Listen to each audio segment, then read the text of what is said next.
जी, जय साईं राम। मुझे यहाँ बाबा के दर पे आते हुए करीबन करीबन 30 साल से हो गए हैं, रोज आते हुए। तो बाबा की हाजिरी लगाता था, पहले थर्सडे के थर्सडे आता था, लेकिन 30 साल से ऑलमोस्ट मैं 25 से 30 साल हो गए रोज आते हुए यहाँ पे। और चमत्कार तो इतने हुए हैं कि मैं अगर गिनने बैठूं तो मैं गिनती भी नहीं कर पाऊंगा बाबा के यहाँ पे चमत्कारों की। तो मेरा विश्वास इतना ज्यादा है कि मैंने अभी आपको शायद बताया भी था कि मैं अपनी गाड़ी तक में बाबा की, क्योंकि मैं साक्षात मानता हूँ कि मेरे साथ है साईं।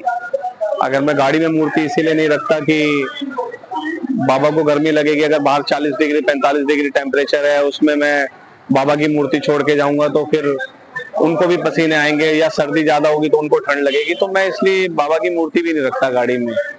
तो मेरे कुछ काम ऐसे किए हैं बाबा ने कि जो असंभव थे। मेरे ऊपर कोई फेक कंप्लेंट वगैरह फाइल हो गई थी, तो मैं शिरडी गया। मतलब मैं जब 1 महीने मेरा मेंटली मुझे हैरेस किया गया, उसके बाद में दिमाग में ये आया कि मैं शिरडी जाऊं। मैंने बिना टिकट बिना कैसे भी, मतलब मैं पहुंच गया शिरडी गाड़ी से। तो आप यकीन मानिए, मैं वहां पे मैंने एक अपना गाड़ी से निकल के और मैंने एक स्टेप डाउन किया और मेरे पास कॉल आ गया कि जो मेरा केस था वो पता चल गया फेक है, और वो सारा केस खारिज हो गया। ये कॉल आया मुझे सुबह 6 बजे, जो कि इम्पॉसिबल था 6 बजे उस बंदे का कॉल आना।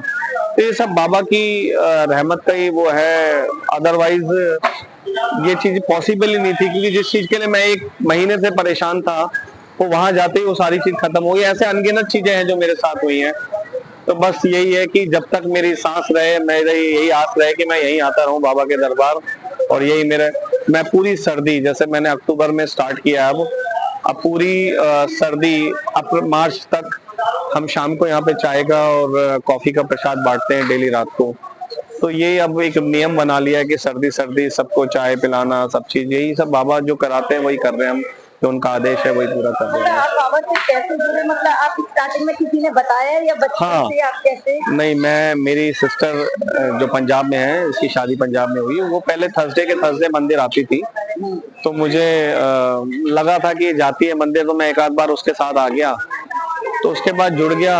धीरे धीरे धीरे ऐसा हुआ कि सिस्टर की तो शादी हुई, पंजाब चली गई, और मैं ऐसा जुड़ा कि बस फिर कुछ और कहीं कोई दर ही नहीं मिला, बस फिर सीधा वहीं से। मतलब बाबा ने हमेशा के लिए आपको जोड़ लिया। हाँ जी, बिल्कुल, नो डाउट। अब तो जब तक सांस है, जब तक ही यहाँ पे मेरा वो रहेगा, आखिरी सांस भी यहीं कटे, मैं तो चाहता हूँ। के लिए कोई संदेश देना चाहेंगे? जिस तरह से यहाँ का माहौल चल रहा है, जो लोग बाबा के लिए जो बोल रहे हैं, उसके लिए आप क्या संदेश देना चाहेंगे? देखिए, बोलने को तो दुनिया कुछ भी बोल सकती है, लेकिन जहाँ आपकी आस्था और जुड़ी हो, जहाँ आपका विश्वास जुड़ा हो, अगर आपका विश्वास कमजोर होगा और आस्था कमजोर होगी, तो फिर आपको भटकने में तो टाइम लगेगा नहीं, फिर तो आप भटक सकते हो। अगर आपकी आस्था और विश्वास मजबूत है तो कोई कुछ बोलता रहे। भगवान ने आपको एक कान भी दे सकता था सुनने के लिए, 2 दिए है ना, इसीलिए कि एक से सुनो एक से निकालो। तो हमारी आस्था जुड़ी है, तो मेरी तो इतनी आस्था जुड़ी है कि मैं, कोई कुछ भी कहता है, बाबा के लिए भी बहुत क्रिटिसाइज करने वाले आते हैं, पर हम कभी सुनते ही नहीं है, क्योंकि हमें पता है वो बेवजह है, हमें उससे कोई मतलब ही नहीं है। क्योंकि हमारी इतनी आस्था, इतना विश्वास जुड़ा है कि हमें कोई फर्क ही नहीं पड़ता कोई कुछ बोले। तो बस यही है कि अगर कोई और भी अगर ऐसा कुछ करता भी है, तो उसके लिए भी मेरी यही प्रार्थना है कि भाई आप जिस पे भी विश्वास करो, एक पूरा विश्वास करो, आधा अधूरा विश्वास मत करो। जब तक आप पूरा विश्वास नहीं करोगे, आपका काम भी नहीं होगा और आपको सफलता भी नहीं मिलेगी। तो जब तक आपका विश्वास, जहाँ आस्था और विश्वास जुड़ेगा, तभी आप आगे कुछ कर पाएंगे। साईनाथ महाराज की जय।